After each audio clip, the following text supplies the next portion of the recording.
Muy buenas tardes, mi nombre es Juan Vicente Sancho Ferrer y mi vinculación es la de contratado predoctoral por la Universidad Jaume I,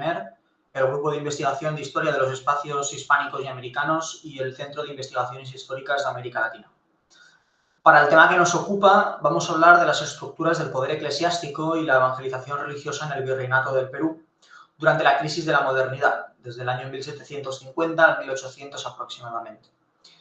En un primer término vamos a hacer una contextualización del periodo y en un segundo vamos a entrar un poco más en materia, aunque les invito a leer la publicación que potencialmente va a poder salir de este congreso, en la que analizo las fuentes documentales del Archivo General de Indias sobre las expediciones de los padres apostólicos del monasterio de Ocopa, es decir, unos frailes franciscanos que se encargan de evangelizar a las regiones ulteriores, es decir, se van a la sierra amazónica, se van a los territorios más inhóspitos que ustedes se pueden imaginar,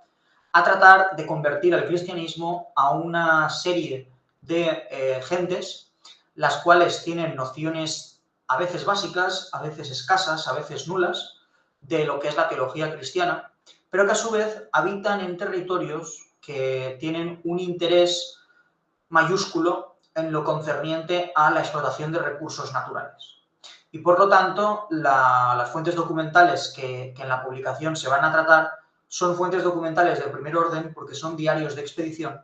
que los propios frailes remiten al virrey y en consecuencia les informan de todas las potenciales capacidades de esos territorios por la extracción de recursos mineros, por la extracción de recursos agropecuarios como pueda ser el cacao o la canela. Por lo tanto, en esta exposición vamos a contextualizarnos en primer lugar y en segundo lugar les hablaré un poco más acerca de esas fuentes documentales del Archivo General de Indias. Bien, en cuanto al poder eclesiástico en el Perú dieciochesco, sería necesario pues, empezar a perfilar lo que es la cristianización de América y el patronato indiano. Claro, todo ello nos llevaría a una retrospectiva a tiempos de la conquista, porque es la propia conquista la que inicia, como se puede imaginar, el contacto con la fe cristiana. Siempre ha habido conflictos desde los orígenes del cristianismo y desde los tiempos de Constantino y por supuesto pasando por la historia medieval, el conflicto entre la espada y la cruz, es decir, en tanto en cuanto la religión es un aglutinante social y en tanto en cuanto la fe cristiana moldea la moral y las mentalidades, es de notable interés por parte del poder político el tener la capacidad de controlar esa estructura naciente en torno al cristianismo que es la Iglesia Católica. Por lo tanto, enlazando la cristianización de América y enlazando esa voluntad por querer controlar a la propia institución, nace así el patronato indiano, que vendría a ser pues esa referencia jerárquica, jurídica sobre todo, de tratar de estipular qué clase de privilegios va a tener la Iglesia en el Nuevo Mundo y qué clase de papel van a tener los reyes de España en esos privilegios y en esa organización jurídica, ética que van a desarrollar esos reyes. Es natural pensar que a mayor evolución histórica y a mayor grado de desligazón del ámbito religioso, aunque para la época todavía es temprano de hablar de secularización, el talante ilustrado y el talante reformista va a querer naturalmente reformar o reformular ciertos aspectos de índole tanto jurídica como jerárquica dentro de la propia Iglesia. Y a su vez hay una historiografía en torno al impacto de la Iglesia en América y a las sucesivas reformas mayúsculo y superlativo. Y por lo tanto les animo de nuevo a que lean el artículo donde van a encontrar referencias bibliográficas por si a alguien le interesa el mismo tema. La evangelización y el regulacionismo económico es tratar de enlazar religión con economía, ya que ese enfoque educativo de las misiones evangelísticas y de establecer reducciones donde no solo se enseña la fe católica, sino que también se enseñan oficios, también se reparte la tierra de manera comunal, etcétera, son unas primeras experiencias económicas dentro del ámbito económico americano, donde la ética cristiana y donde el fomento de los oficios y de tratar de hacer aldeas, etcétera, pues imbrica, interrelaciona el propio territorio, donde, por ejemplo, se puede entender el trabajo como virtud, donde se puede entender una condena a la propia usura y cómo ello contradice, en cierto modo, pues la explotación económica de un territorio desde el punto de vista comercial minero, pues generando esos debates entre la ideología más burguesa y la ideología más eclesiástica. Y por lo tanto encontramos esas tensiones naturales y sociales dentro de una misma sociedad. Ahondando más, por supuesto, en el siglo XVIII encontraríamos el regalismo borbónico, que viene a ser la manera en la que historiográficamente se ha acuñado esa voluntad en el siglo XVIII, bajo unos paradigmas ilustrados, de cómo el poder monárquico poder administrar lo eclesiástico, mediante el nombramiento de cargos, mediante la extracción de mayores rentas vía impuestos, etcétera, etcétera, etcétera. Por lo tanto, la Iglesia se alinea o no con los intereses de la propia monarquía y cómo ello genera toda una serie de impactos doctrinales, de concilios al respecto, que todo ello lo vamos desgranando poco a poco. Para ya centrarnos hacia lo que ha sido el trabajo de investigación sobre las fuentes, encontraríamos a esos frailes franciscanos que en su gran parte son ilustrados y que en su gran parte van a fungir como agentes de inteligencia para el virrey,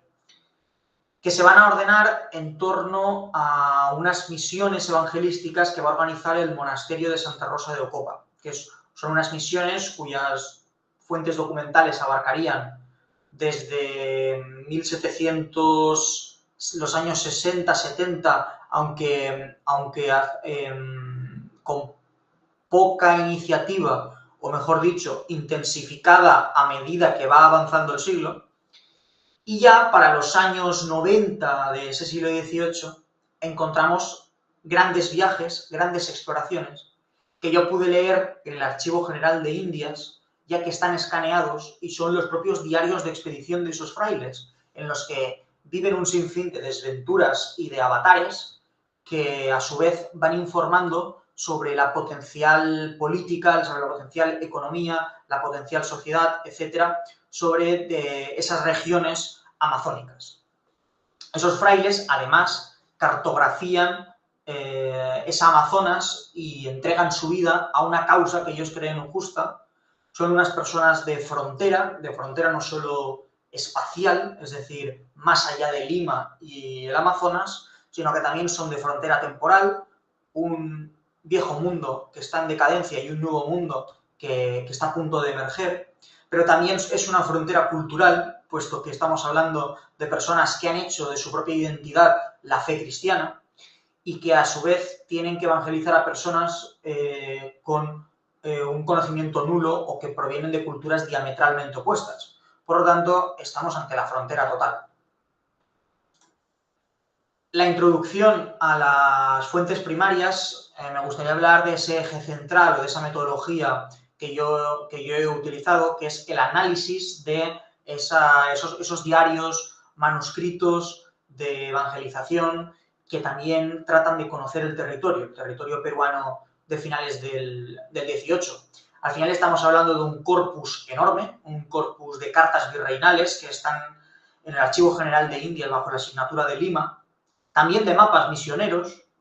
también de artículos del Mercurio peruano, que fue un periódico bisemanal de talante ilustrado, en el cual algunos artículos precisamente los dedican a esta clase de misiones y por lo tanto se puede contrastar tanto las fuentes primarias como unas fuentes secundarias coetáneas a esos hechos, que sería lo que se narra en esa clase de diarios. Y por lo tanto, el eje temático de este trabajo es religioso, pero también con sus implicaciones políticas, culturales y sociales que redundan en esa clase de documentos que yo he tenido la ocasión de leer y trabajar. En su gran mayoría estamos hablando de cartas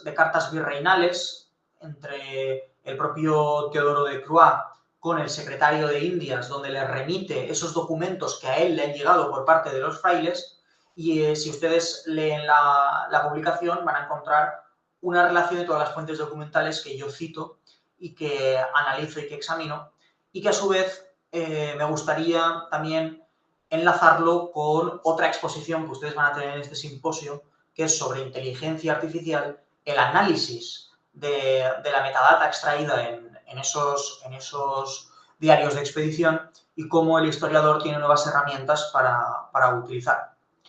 A nivel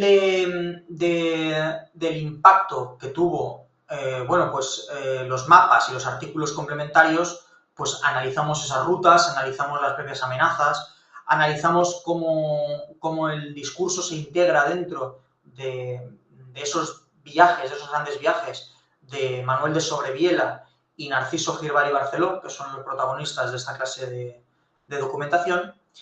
Y precisamente esos documentos específicos hablan de ellos, de esas misiones detalladas, remontando ríos y con esos fines descriptivos de todo lo que se van encontrando, y que por lo tanto vienen a completar ese control virreinal en regiones que tradicionalmente han sido poco estudiadas. Y con ello he tratado de dar esa visión general de lo que es esta temática a analizar, y hasta aquí. Gracias.